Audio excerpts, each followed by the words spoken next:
आता आपल्या आवडत्या मालिकेचे संपूर्ण भाग मालिका प्रसारित झाल्यानंतर लगेचच पाहू शकता फक्त सन नेक्स्ट वर. भारतातील प्रेक्षकांसाठी मोफत सेवा. वेळ कमी आता.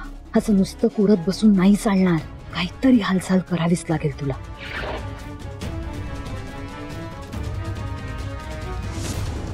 संचिता, संचिता,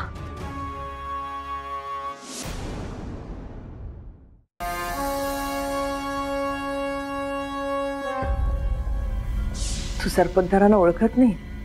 तो खूप डेंजर माणूस आहे. ते स्वतःच्या नावासाठी, स्वतःची सत्ता राखण्यासाठी कुठल्याही थराला जाऊ शकतात. अगदी तुझ्या किंवा तुझ्या बाळाच्या जीवावर सुद्धा बेतू शकतं. साहेब, तुम्ही बोलवलं मला? हो, बस ना. नाही, नको. कशी आहेस तू बा? ठीक आहेस ना? तुला काही त्रास तर नाही ना? नाही, सगळं ठीक आहे. उत्तम. एक गोष्ट माझ्या लक्षात आली आणि म्हणून मी तुला बोलावलं. काय झालं साहेब? माझ्याकडनं काही चूक झाली का? चुकलं का माझं काही? नाही ग, तुझ्याकडनं काहीही चूक झालेली नाहीये. नाही, घाबरतेस कसली?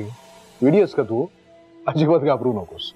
काय नाही, माझ्या एक गोष्ट लक्षात आली की तू दिवसभर या घरामध्ये काम करत असतेस, मग नंतर तू आउट हाऊस मध्ये जातेस, तिथेही काम करतेस. म्हणजे थोडक्यात काय, दिवसभर तू घरातच असतेस काम करत. काय ना, माझे काही मित्र आहेत डॉक्टर, ते म्हणाले की प्रेग्नंट मुलींनी छान मोकळ्या हवेमध्ये फिरायला जायला हवा. म्हणजे आपल्या मनाला जिथे जावंसं वाटतं ना, तिथे जायला हवा. कसं आहे की आई समजा निसर्गाच्या सान्निध्यात राहिली तर बाळावर सुद्धा त्याचा सकारात्मक परिणाम होतो. मग तुला वाटलं तर जा ना, कुठल्या तरी एका बागेत फिरायला जा. छान स्वच्छ हवेत, मोकळ्या हवेत जा तू. हो साहेब, बरोबर बोलताय तुम्ही. हे नुसतं हो म्हणून भागणार नाहीये, त्याची अंमलबजावणी सुद्धा केली पाहिजे ना. तू एक काम कर, तू आज बसून घरातली आता कुठलीही कामं करायची नाहीस. सरळ बाहेर जायचं फिरायला. मग हवं असेल तर एखाद्या देवळात जा तू. मन कसं तुझं प्रसन्न होईल आणि त्याचा तुझ्यावर आणि तुझ्या बाळावर अगदी चांगला परिणाम होईल.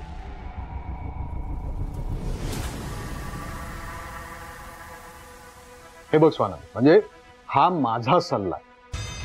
तुला आणि तुझ्या नवऱ्याला पटलं नाही तर ठीक आहे. पटलं ना, तुमचा सल्ला अगदीच पटला मला. आणि मला नाही वाटत मणी सरांना यात काही प्रॉब्लेम असेल. उलट आवडेल त्यांना मी फिरायला गेले बाहेर तर. शाबास, शुभस्य शीघ्रम. आजपासूनच आपण याची सुरुवात करूया. आजपासून कशाला, आत्तापासून आपण सुरुवात करूया. हे बघ स्वानंदी, आता तू तुझ्याकडे आणि तुझ्या बाळाकडे फक्त आता लक्ष द्यायचंय. आत्ताच कुठेतरी जाऊन फिरून ये ना. हवं असेल तर गाडी देऊ का मी? नाही, नको नको. हो, गाडी कशाला, मी करते मॅनेज. मी आत्तापासूनच फिरायला सुरुवात करते. जा जा जा. थँक्यू.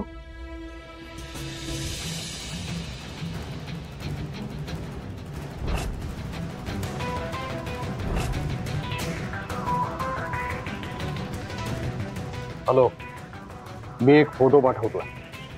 ही मुलगी कुठे जाते, काय करते, कोणाला भेटते, त्याची प्रत्येक मिनिटाची माहिती मला हवी आहे.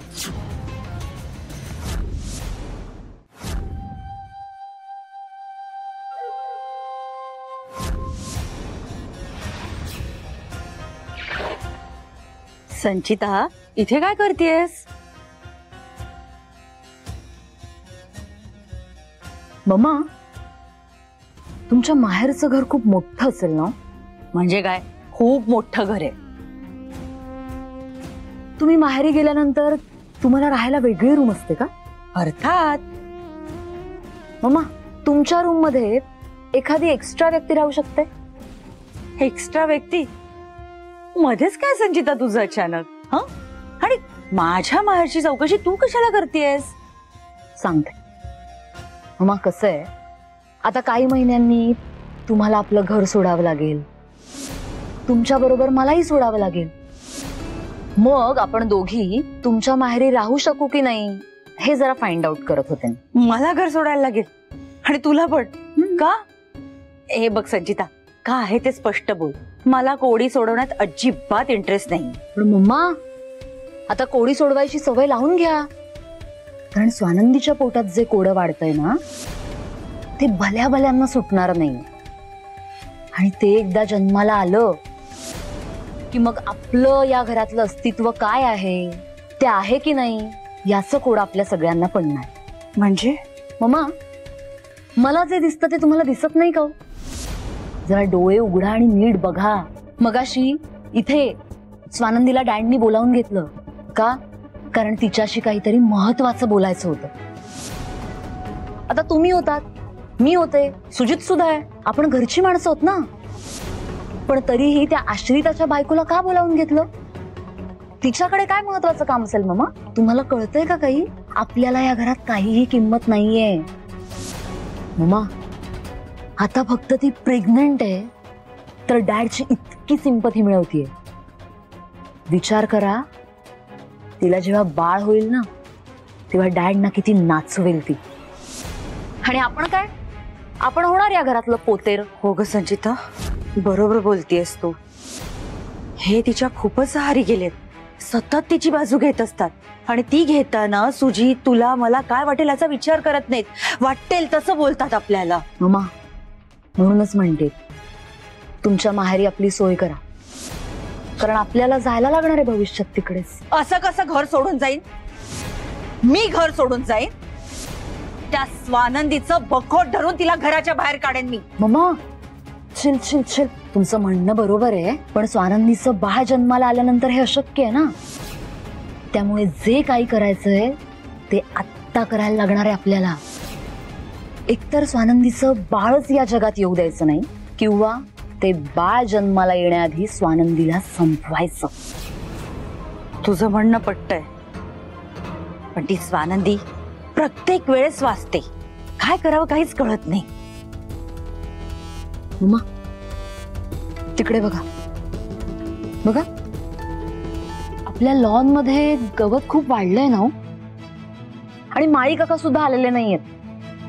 ट्रिमच नाही केलंय ते गवत. आणि तुम्हाला माहितीये ना, हे गवत वाढलं ना की त्यामध्ये किडे होतात आणि साप सुद्धा असतात मम्मा. संचिता, मध्येच गवताचं काय काढलंस? सांगते मम्मा, हे जे गवत वाढलंय ना तेच आपल्या प्रॉब्लेमचं सोल्युशन आहे. म्हणजे आत्ताच म्हणालात ना तुम्ही, स्वानंदी प्रत्येक वेळी आपल्या तावडीतून वाचलेली आहे. पण आत्ता माझ्याकडे एक फुल प्रूफ प्लान आहे. स्वानंदी आत्ता वाचणं शक्यच नाही मामा. काय प्लान आहे? विजेच्या धक्क्याने मृत्यू, ऑन दी स्पॉट. कसा देणार आहेस आणि कसं शक्य आहे? सांगते.